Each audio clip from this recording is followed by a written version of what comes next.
the arch. I'm Michael Calhoun, KMOX News. Traffic from the MichaelsFlooringOutlet.com Traffic Center. This traffic reports the service of Lennox Industries. Westbound Highway 70, West Florissant through Jennings Station is heavy. It's backed up briefly 170 to about the east terminal of the airport. Then the heaviest stuff is from about Lake St. Louis Boulevard out through 61. South 170 bogs down at Delmar. North 170 Natural Bridge to Airport Road is slow. Westbound 64 jam Boyle out to Clayton Skinker. It's slow to Hanley. Clayton Worson to Ballas. Busy both ways between Timberlake and Chesterfield Parkway West. The westbound side slow out to about Boone's Crossing. And then again from 364 to 70. Southbound 270, south of Page down through Doherty Ferry. Northbound Doherty Ferry up to Ladou's busy. Westbound 44, Kings Highway through Southwest. It's a little heavy around Shrewsbury. Bogged down again from 270 through 141. Southbound 55, Arsenal to Bates. From Z all the way down to Highway A is heavy in downtown. Eastbound 44 backs up at Jefferson. 64 at Jefferson. 44 both ways between the Poplar and Musial Veterans Bridges backed up, and 64 both ways between the Poplar and 70 is on the brakes. I'm Roger Brand at the MichaelsFlooringOutlet.com Traffic Center. Brought to you by your local Lennox Premier dealer, Scott Lee Heating. Make sure your home's heating and cooling system is being cared for by your local Lennox Premier dealer, Scott Lee Heating. Special savings opportunities and federal tax credits are available. So call 314-756-9444 or visit online at scottleeheating.com. News, traffic, and the latest on the Redbirds. This is the Redbird Rush Hour on KMOX. Is ready, the pitch. It's hit up the middle, base hit into left center field, rounding third, heading home. The throw to the plate is not in time, and the Cardinals get a walk-off win on the base hit by Wilson Contreras in his 1,000th career game. A walk-off victory for the Cardinals, 6-5.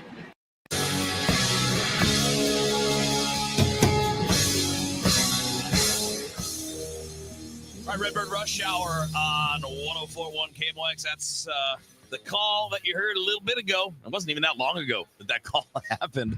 Cardinals get the win in game one on that dramatic walk-off. It was a bit of a back and forth, which was interesting and went the right way, so we'll take it. And obviously, game two of the doubleheader coming up in a little bit. We've got pregame at 5:50, 6:45 for the first pitch. Good pitching matchup, Matt Pauley.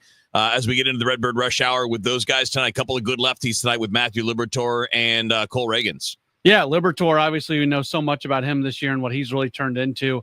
For Reagans, the numbers are okay. He's got about a 4.5 ERA this year, but I think we know that he's better than that. It's just this is a great opportunity for the Cardinals to have another doubleheader sweep. They've already done that twice this year and win a series. Anytime you go into that third game of the series with a chance to win it, go win it and feel good about yourselves. We got a lot to do between now and the end of the show. Again, it'll be a little shorter than yesterday because we got the game coming up in just a little bit.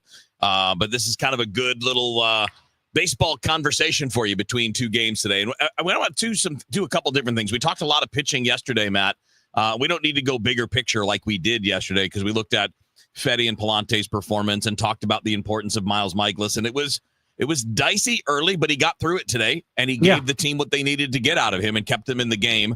And then the bullpen did a pretty good job until the closer came in, and we're going to talk about him in a minute.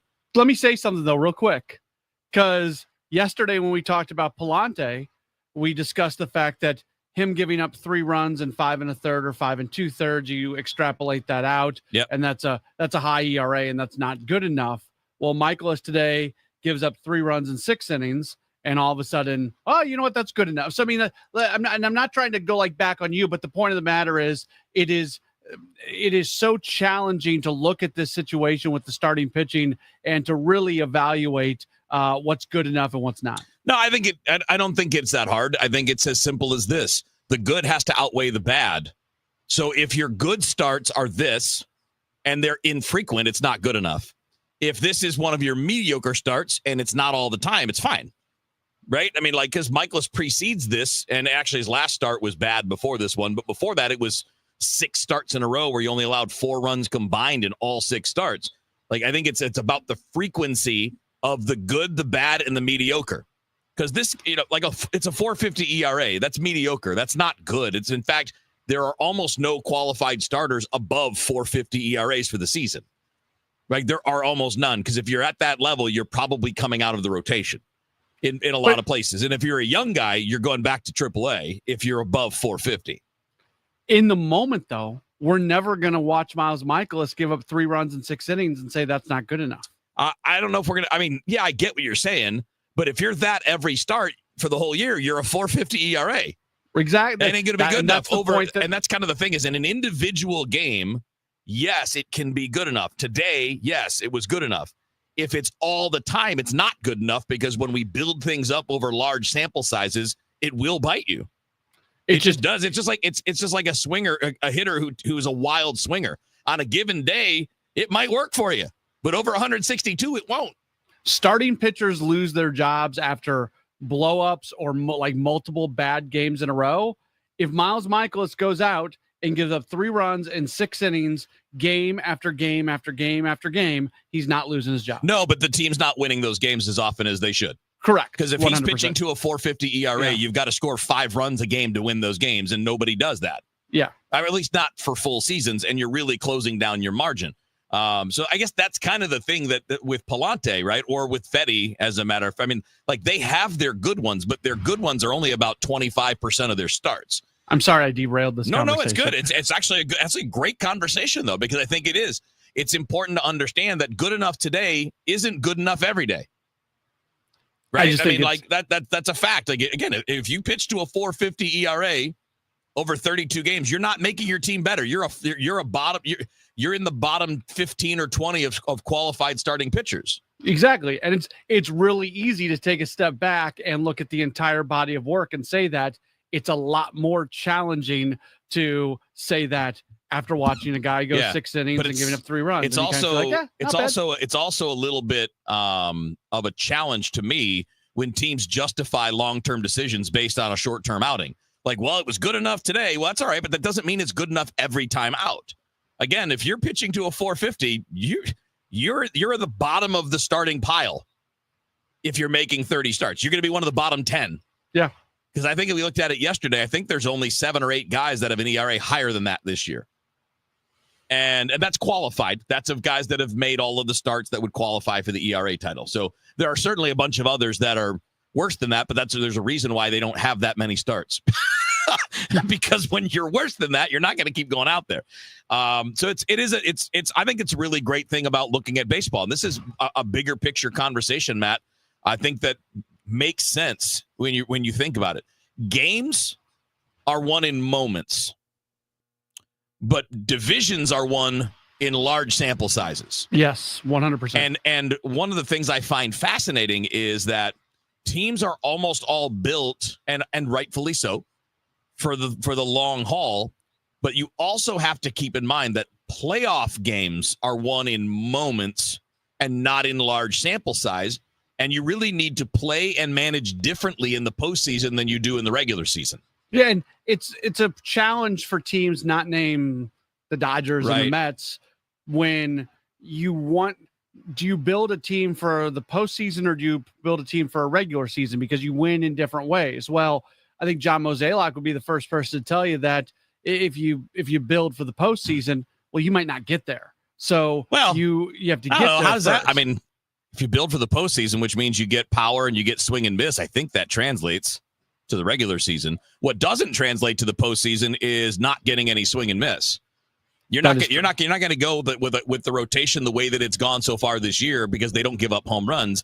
Well, when you're facing the Dodgers, those are going to turn into some home runs. When you're facing the Mets, those are going to turn into some home runs. I think that's to me, that's one of the fascinating things is where the Cardinals are now is an interesting spot because they're good. And I think they're better than a lot of us anticipated at this stage of the season. We don't know what they'll be at the end of the year. Maybe at the end, they'll be what we thought. Maybe at the end of the year, they're better than this. I mean, there's a wide, as Mo like to say, there's a large delta. There's a big difference between the range of possibilities. But as constituted, and we've had some people chime in on this over the course of the last couple of months, as constituted, this is not a rotation that wins in the postseason. No, I mean like goes deep. I don't mean can't win a series, can't win a game, but like it's not the kind of rotation that's going to win you a World Series. No, you have one like legit swing and miss guy in Sonny Gray, and he really wasn't even a legit swing and miss guy until somewhat recently. He didn't come into St. Louis being known as for his ability to strike guys out. Now, his strikeout numbers have gotten very respectable here this year and last year for sure. Matthew Liberatore, those numbers are ticking up a little bit, but you're right. This is not a rotation that you look at and says, okay, they can go win you a 7-game series. Yeah, it's a lot of interesting stuff. Let's do this real quick. We got one question we can get to related to this early game, Matt. We'll do this quickly. And then I want to talk about Ryan Helsley a little bit too. And maybe a little bit more about like the pitching for tonight and then how this all leads into a series against the Dodgers over the weekend when you got to have a doubleheader right before that. Not exactly ideal. But Walt asked the question, can we explain Ollie's postgame comments about not running for Pozo in the 10th that seemed to lack logic? No, you didn't have another catcher, Walt. Your only other catcher is Wilson Contreras, and they have made it pretty clear that he's not going back there. Well, I think to Walt's point, I think what he's saying is you did have the opportunity to move Herrera to catcher, and then you would absolve the DH. And at that point, the pitcher would be hitting for themselves. So I think Walt was curious at saying that, Ollie's fear was that teams would utilize the pitcher hitting if it went to the 11th to 12th inning as a way to get advantageous matchups. Walt's point is, well, you already have a runner starting at second base. Do you really think they're going to walk guys to be able to get to the pitcher spot and make things more dangerous? Well, I mean, I'm with Walt on this. I don't want to play for 3 innings down the road. I want to win the game right now. And if I don't have the 12th inning, then I don't have to worry about the 12th inning. Yeah, look, I'm not. But I wouldn't have done it. I honestly I would not have run for him there. I don't think you need to. A runner on second base with nobody out. He should have scored on that first hit. I don't care how slow he is. He just blew it. He had a brain fart. That's a little league base running play. Yeah, we're not even talking about this Pozo thing. If he gets a good read on that, I mean, that was in the gap. You and I were texting. We were surprised Newbar didn't get to second. I was a little surprised at that too. I mean, Caglione has a really good arm, but but I think it's a challenging thing to play through. Thank God the Cardinals won that game, because if they would not have, all we'd be talking about right now is Pozo not scoring there. Yeah, I agree with you. All right, we got to take a quick timeout. When we come back, we're going to talk about Ryan Helsley and also pitching going into the weekend. Doubleheader right before the Dodgers, not exactly ideal. We'll get into that next up on the Redbird Rush Hour. Cardinal Hall of Famer Jason Isringhausen and Eddie Scholler from the world-famous Fast Eddie's Bon Air. Hey, buddy, have you came over and looked at the new Eddie at Fast Eddie's? I finally got a new item. You know, it's been decades. Decade? More like 40 years to figure out how to put a piece of shrimp on there with your steak. I've known you for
to the pregame show, 6:45 for that first pitch tonight. Matt, I want to throw a question at you. I'm not, again, not about panic or anything else, but Ryan Helsley's not what he was last year. No. His velocity is pretty close to the same. Last year, his average fastball, 99.5. Right now, it's 99. I wouldn't be concerned at all about a half mile an hour. That's not a big deal. But his fastball is getting hammered this year. So far, when we look at how the fastball alone performed, last year, opponents hit 276 against the fastball, but only slugged 367. It wasn't bad at all, right? Not a lot of production against it. This year against the fastball, teams are hitting 359 and slugging almost 400, slugging 385. So the slug is about the same as last year. But it's a little worrisome to me that the fastball is getting hit at that rate when you throw 100 miles an hour. And when you look at just kind of the peripheral things, like his expected ERA is 4, and his actual ERA was 3 coming into today. And there just aren't as many outings where you're like, man, Ryan Helsley's just blowing you away. Yeah. Look, all I can kind of go with on this one is sort of what, anecdotally, because I'd have to go back into last season and look at some game logs and things like that to see if this is true. This is the best answer that I have, and it's probably wrong. I think that why is it probably wrong? Because it probably is. It felt like last year there was a real cycle to his season and a very routine aspect to his season where the Cardinals won so many close games last year. He was pitching a lot on a regular basis, but they were also a team that won just over half of their games. So there was half the games were losses in there as well. It just felt like last year he was pitching on a really solid routine, and they haven't had that routine this year, whether they've won or lost games that are not save situations, him sitting in the bullpen without being used a lot. I don't know. It doesn't feel like there is a lot of there's not a lot of rhythm to his usage yet this year. And that's the only thing that I can point to, because last year was the best year that we've ever seen from Ryan Helsley. And he had a very defined role. And to go along with the defined role, I thought there was that rhythm that I'm talking about. I don't see that. So for me, that's the only thing that I can really point to, if that makes any sense whatsoever. Well, I mean, I don't know, man. I mean, in 2022, he had a 1.25 ERA and struck out 94 guys in 64 innings. I would say that was probably his best year. And that's when he was being used as the anywhere guy. He was sometimes closing, because I think he had 19 saves that year, but he was not in a defined role that year. And that was a phenomenal year. Last year, he threw more strikes, which I think this is what I'm getting to. Okay. His fastball command is not good enough. His walk rate is up a lot. So he walked 8.6 batters per 9 last year. I'm sorry. He walked 8.6% of the batters that came to play. 8.6 per 9 would be really bad. I don't think he'd be closing right now if that was the case. But, 8.6%, it's 12% now. His walk rate is like it was when he first came into the league in 2020, 2021, where he was wild and his ERA was in the 4s and the 5s. And now his command wasn't great in 2023.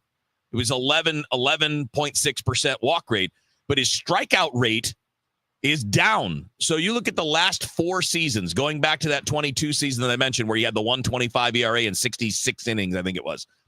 39% strikeout rate that year. 35.5 the next year. 29.7 last year. 25 this year. I'm not saying it's bad. He's good. He's very good. But I'm a little worried. I don't like the trend line. Yeah, and you don't have to have extreme pinpoint control when you throw 100 miles per hour. His hard hit rate against puts him in the bottom 11% in baseball, and he's a 100-mile-an-hour closer. I would just be curious if I feel like if there was more of a routine there, than maybe, or a rhythm. I keep if you're that sensitive about not you, but if you're a closer and you're that sensitive about routine, that's not good. Okay, I'm not arguing that. But that worries me too. What else is it? I'm full of anxiety with this. Okay, but what else is it? What leads to it? Yeah, you can mention the lack of control or the more mechanical problems can lead to it. Pressure trying to get a free agent contract can lead to it. I mean, there are a lot of things that can lead to small variations in command, and it seems to me fastball command is what the problem is. Maybe I've missed it, but I have not heard one single conversation about his mechanics being out of whack. No, maybe not. So something else is. Yeah. All right, hang tight. We got more to do on the Redbird Rush Hour. That's Matt Pauley at the ballpark. I'm Kevin Wheeler. We'll get back to you in a moment here on KMOX. You ever try fixing your car and realize you're missing that one part? Yeah, been there. That's why eBay's my go-to. They've got millions of parts, guaranteed to fit. I'm talking brake pads for when yours have seen one too many miles of stop and go. Oil filters, because you don't mess around with your engine care. Even got this cold air intake on my watch list. I might just go for it. To keep the ride cool and your DIY streak hot. Find all the parts you need at prices you'll love. Guaranteed to fit every time. eBay. Things people love. Eligible items only. Exclusions apply. Well, these polymers aren't as flexible as batch K3. Researcher Laurie is stretched thin. Did you get the vulcanization analytics from V66? Oh, wait, are these rubber scores from last week? She needs to hire new lab technicians so she can bounce back into her old self. I need Indeed. Indeed you do. Our matching platform lets you spend less time searching and more time connecting with candidates. Redeem your $75 credit at Indeed.com/credit. Terms and conditions apply. Spring into a new home with amazing savings at TR Hughes. Hi, I'm Jason Hughes with TR Hughes Homes, and we are currently offering half off up to $40,000 in options and up to $5,000 in closing costs on brand new to-be-built homes at select TR Hughes communities. That's right, half up to $40,000 in options and up to $5,000 in closing costs. Visit trhughes.com for details. The choice of a home builder is an important decision and should not be based solely on advertising. However, you really should visit trhughes.com. Another RX Watch, brought to you by Onder Law. Welcome back to RX Watch. This alert is disturbing. Right. A while back, we learned that companies like Johnson & Johnson use a mineral called talc in baby powder and other products. And studies show that talc, when used for feminine hygiene, can cause ovarian cancer. Now listen to this. RX Watch has learned that the talc they use is being mined in China. Right, and talc mined in China contains heavy metal contaminants like chromium and magnesium, which are known to cause cancer. But China doesn't care. So China gets the jobs and we get contaminated talc in our baby powder. And ovarian cancer. Right. With their specialized tests, the medical team at Onder Law can help you know if your ovarian cancer was caused by talc. Onder Law has helped women for years with free and confidential consultation. You need to call Onder Law's pharma attorneys at 1-800-RX-WATCH. Call Onder Law at 1-800-RX-WATCH. That's 1-800-RX-WATCH, or go to rxwatch.com. The choice of a lawyer is an important decision and should not be based solely upon advertisements. Is thinning hair or receding hairline making you self-conscious? Stop feeling embarrassed about thinning hair and start looking and feeling your best with Hair Grow by New Nordic. Available online at Amazon, Walmart.com, and NewNordicUSA.com, or in stores at your local CVS. Hi, this is Charlie Brennan. I see clearly now thanks to the doctors, Greg Birdie, Ranjan Malhotra, Robert Brusati, and Andy Royer. You can too. YourEyeDoc.com.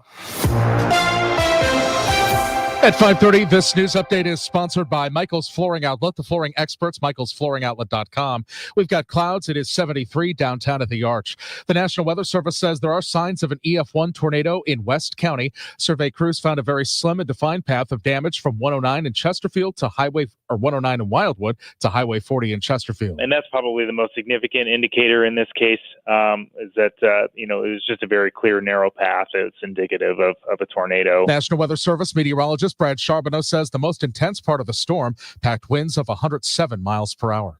It remains to be seen if summer tourism will take a hit in St. Louis as the city recovers from last month's tornado damage. Missouri Tourism Director Stephen Foots tells MissouriNet he's hoping tourists don't avoid the city because of it. A wider tourism and hospitality economy there in St. Louis was not necessarily affected directly by the storms. So the attractions that people are more used to visiting, the Gateway Arch, Busch Stadium, Anheuser-Busch Tours, all those sorts of things, Forest Park, are open and operational and welcoming tourists. He says he'd like tourists to remember their dollars will help to boost the entire area. Uncertainty is still the key theme in the latest snapshot of economic activity in the region. That's leading to a lot of hesitancy and a lot of caution among businesses and households. Chuck Gaskin is an economist and research officer at the Federal Reserve Bank of St. Louis. Businesses and households will be watching prices, which Gaskin says are increasing. There are widespread reports of contacts expecting their costs and prices to rise at a faster rate going forward, especially over the next several months. Megan Lynch, KMOX News. Not a lot of change in our weather for evening plans. Clouds continue to dominate, maybe a spot shower or two. Temperatures not moving much at all, around 70 degrees this evening, 67 for the low. On Friday, periods of showers and some thunderstorms that could go severe, especially St. Louis South, anytime during the day on Friday, 79 degrees. The action gets a little limited Friday night, Saturday, and into Sunday. Sunday looks okay right now. I'm meteorologist Dave Murray on 104.1 FM, KMOX. And at the moment, we've got clouds. It is 73 downtown at the Arch. I'm Michael Calhoun, KMOX News. This is a special notice to all U.S. taxpayers with back taxes to the IRS. Billions in tax relief is now being made available to struggling taxpayers, giving thousands, even tens of thousands of dollars in savings away to those who qualify. If you're facing wage garnishment, threatening letters, audits, liens, levies, or already in a payment plan, you can now expedite the resolution to your tax problem, end collections, and even qualify to reduce a large portion of what you owe. Stop IRS Debt has established a relief hotline for you to call to check what savings and options you qualify for. Dial 800-317-1890. With many people facing job loss and rising cost of living, these special IRS initiatives are designed to aid delinquent taxpayers with the relief that they need to get a fresh start. For a free consultation to see what savings you qualify for, call 800-317-1890. 800-317-1890. 800-317-1890. Life insurance. Why are you putting it off? Can't afford it? Too much hassle? Think you don't need it? There's lots of excuses for putting off life insurance. But if you weren't there, who would pay the mortgage and other bills? With Ethos, you could be covered in 10 minutes and boom, family protected. Ethos, fast and easy online term life insurance. Up to $2 million in coverage with no medical exam. Some policies as low as $1 a day. Answer a few health questions and get your free quote at ethos.com/radio. That's ethos.com/radio. I'm Ed Evans, CEO of Consumer Cellular. No, we're not one of the big guys. Truth is, we don't want to be. If you're over 50, Big Wireless probably has you paying for more data than you might need. You could be throwing away thousands over a lifetime. We're not here to be the biggest. We're here to bring you something we believe is better. Our plans start at just $20. You'll get the same fast nationwide coverage without the big wireless bill. Call 1-888-FREEDOM, visit consumercellular.com/facts or a store near you. Plans include $5 credit for auto pay and e-billing. See site for additional facts. Hey guys, Glover here with my friend Mark Cantor at Cantor Injury Law. So as you know, I'm a lawyer, so I take this very seriously. Mark is a great attorney. He has a great team. He is from St. Louis. He is local. Call 314-628-9999 or visit cantorinjurylaw.com. The choice of a lawyer is an important decision and should not be solely based on advertisements. Hey, Green Gobbler here. So you've got a clogged drain in your bathroom. Water in the sink's overstaying its welcome. You're spitting today's toothpaste on top of yesterday's toothpaste. You hope that it go away. Yeah, clogs don't just go away. I make them go away. I'm Green Gobbler, the only clog dissolver you need. I'm bleach-free, safe for your pipes, and I work. Guaranteed or your money back.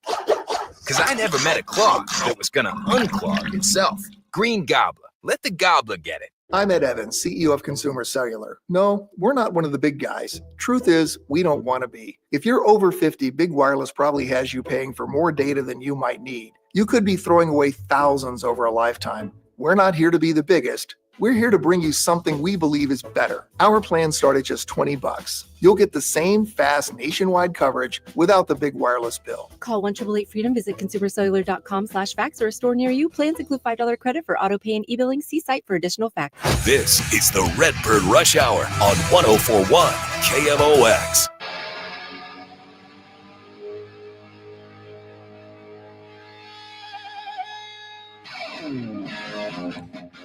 All right, Redbird Rush Hour here on 104.1 KMOX. Let's get to our Game Day Men's Health Peak Performer. Get back to the top of your game with Game Day Men's Health. You can find them at GameDayMen'sHealth.com. Let's go to Ivan Herrera today. Obviously, got the big home run earlier in the first half of the game.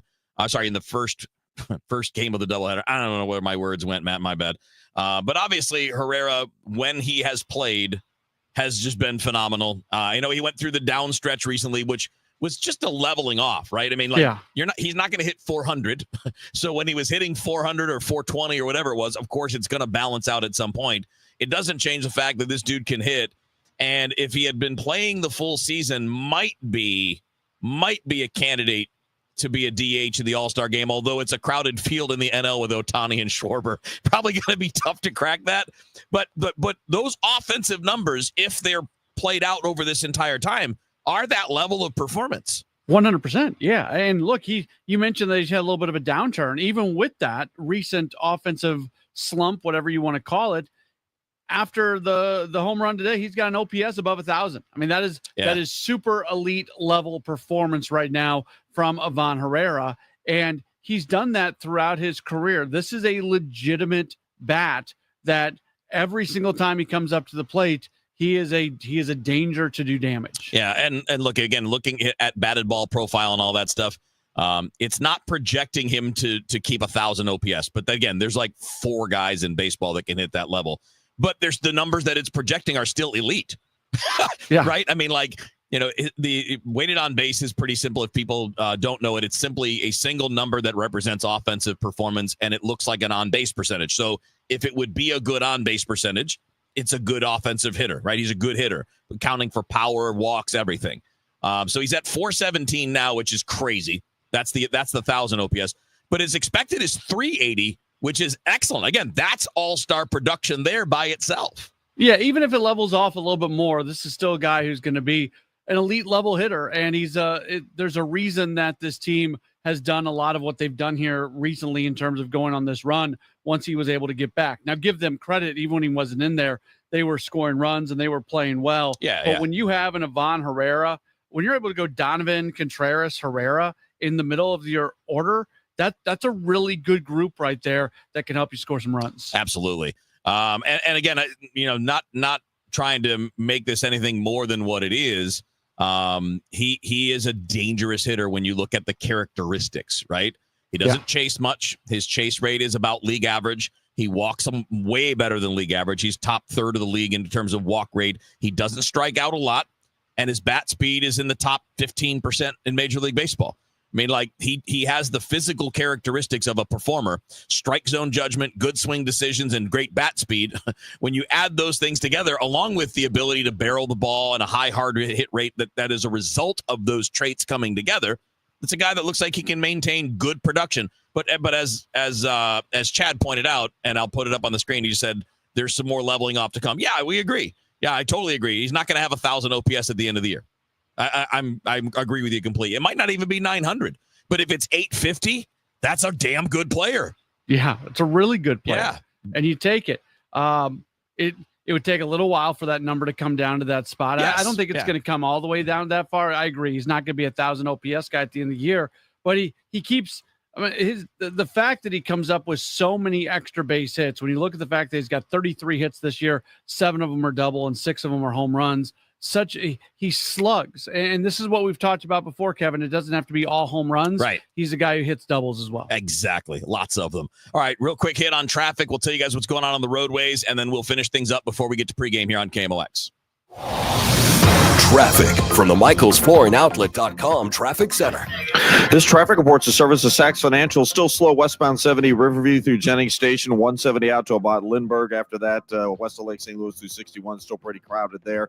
Westbound 64 jam Kings Highway to Clayton Skinker, slow to McCausland, slow from McKnight or just west of McKnight to Ballas. Still some heavy pockets west of Clarkson all the way to the Boone Bridge, and again 364 to 70. South 270 north of Olive, down through 64, and then there's some heavy stuff around Manchester, Doherty Ferry, northbound Manchester, Ladue, still busy. Westbound 44, kind of slow from Roz to Bowles. Southbound 55 is cleared out. Downtown, eastbound 44, you've got that backup from Jefferson most of the way to the Poplar. It's heavy. Westbound 44 between the bridges, still slow. And 64 eastbound jams from the bridge all the way over to 70. Westbound from about 3rd Street across the Poplar. That's bumper to bumper as well. I'm Roger Brand at the MichaelsFlooringOutlet.com Traffic Center. Hi, this is Jeff Sachs at Sachs Financial. Let's tune out the noise a little bit and focus on a retirement plan. If you don't have one or don't know how to get started, find us on our website at saxfinancial.com or retiresafestl.com. All right, Matt Pauley, Kevin Wheeler with you here. We got a couple minutes left, Matt. Let's get to a quick pitching topic. This is not about the big picture, but more about the short term, right? So you've got the doubleheader today, and you've already had to use a few guys. So that's going to change, kind of limit a little bit what you got going on today, although you did have the extra pitcher, and he did pitch. So you have a little bit more of your normal bullpen. But also, you got a weekend coming up against the Dodgers, and you don't have an off day until when? What is it, like 11 more days? Yeah, a week from Monday. So this is going to be tight. I'm not saying you can't win. Obviously, teams face this all the time, but we're entering a tight phase when it comes to getting innings out of starters and needing quality from the relievers that you think you can count on. Yeah, it was obvious they were trying to stay away from both Leahy and Maton in that first game. The fact that it was Jojo Romero who came in to pitch there in the 10th inning. So that's going to be your 8th and 9th inning today, and probably Maton the 9th, and Leahy would probably have the 8th inning in this second game. Give a ton of credit to Riley O'Brien. I was talking yesterday how that's a good outing. Yeah, really good. He made some guys look silly today, and the strikeout numbers aren't huge. He had 1 strikeout of his 5 outs, but if you watched and you saw what the hitters were saying, they were off balance against him, and that might be his best major league outing as a Cardinal. Like that, he did today what tantalizes you about him. Yeah, and it's why everybody keeps to give him opportunities, and if he can stay healthy, maybe he gets more cracks at it later on in the year. But you're going to need some combination of you mentioned this, I think it was either yesterday or the day before, but some combination of him and Fernandez and Swanson and all these guys. You're going to need some combination of production from those guys over these next, we got to say over these next 10, 11 days, but really over the next month. Yeah, and you can roll through those. If Matt Swanson pitches in this next game today, and you can probably send him down and probably bring somebody back up. And I hate that. One of the worst things about baseball is sometimes guys get punished for doing their jobs. You go out and you give a long outing out of the bullpen, and it's exactly what the team needed. But guess what? You're not going to be available for 3 days, so we're going to send you out to AAA and get another guy to come in. It stinks about the sport. It's something that I don't like. It's a little bit better with the 10-day rule and then the limited number of times that you can send guys up and send guys down. But it is still a thing. But I would suspect that we're going to see a fair amount of that in the month of June. And you should have the advantage tonight because the Royals used more guys, and they used most of their good ones. They used Schreiber and Lynch, and Clark's been good, and obviously Estevez is their closer. So both teams used their closer already. Yeah, and also going back to even the first game, they went to the bullpen a lot earlier than the Cardinals did. Good point. When Lorenzen did not make it through much of that game. All right, buddy, strap in. I know you got another night coming up. Pre-game is starting up here in about 5-6 minutes. Post-game, obviously, with you after the Cardinals and the Royals, Cole Reagans and Matthew Liberatore. So the pre-game is 5:50. The first pitch coming up at 6:45. And then it's Shohei Ohtani and the Dodgers coming into town for the weekend. We'll talk more about that tomorrow. Have a good night, bud. All right, sounds good. That's Matt Pauley, pregame next on KMOX. Hey, it's Matt Pauley telling you about i3 Broadband. You've heard me talk about them. They provide the internet in my home. I love them so much. The reliability is great. Let's talk about price for a moment, though. They've got an